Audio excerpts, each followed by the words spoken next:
Take a look at this op-ed. It's from MarketWatch. Here's the headline: Bitcoin is close to becoming worthless.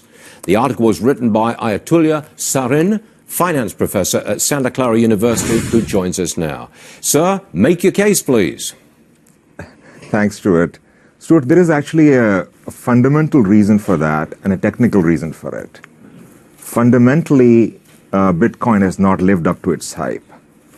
Primarily, if you look at all the activity around Bitcoin, it's mostly around trading. It doesn't seem to have too many use cases. Okay. The ultimate promise of it helping it bank the unbanked it has not lived up to it. But from a technical perspective, and that's what I'm talking about in this article about the death spiral, to understand that we have to go back last year when the price was around 19,000 or so. At that point in time, the future trading started.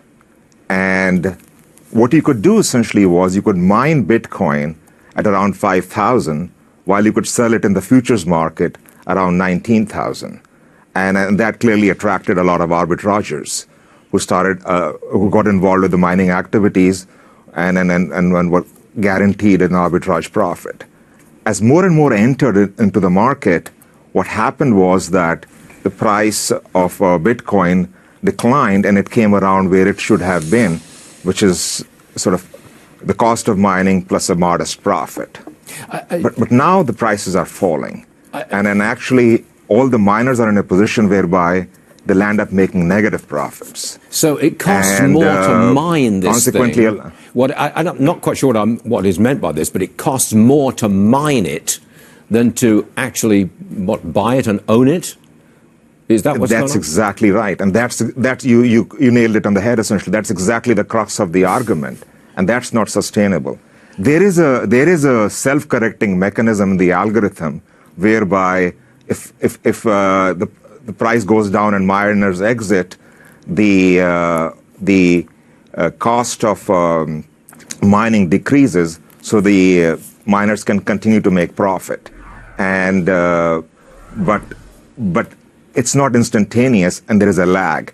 And the rate at which the miners exit could be higher than the rate at which there is a decline in the price of a Bitcoin. But your forecast is Bitcoin is worthless in the fairly near future. Is that it? The idea really is, I guess mining is not like in traditional gold mining or anything of that sort. The miners are the ones which effectively provide the computational power to keep a record of who owns what. Okay. So if the cost of mining exceeds at the price at which they can buy, they will stop mining.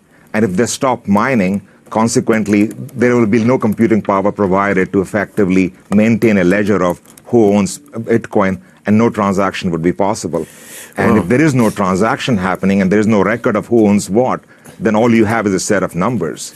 And then those numbers are worthless. Ayatollah, you make a very good case, and I think I understand it, despite the technicalities of it. But I understand where you're coming from, and we'll be checking that price. Thank you very much, sir. We appreciate you being with us. Thank you, sir.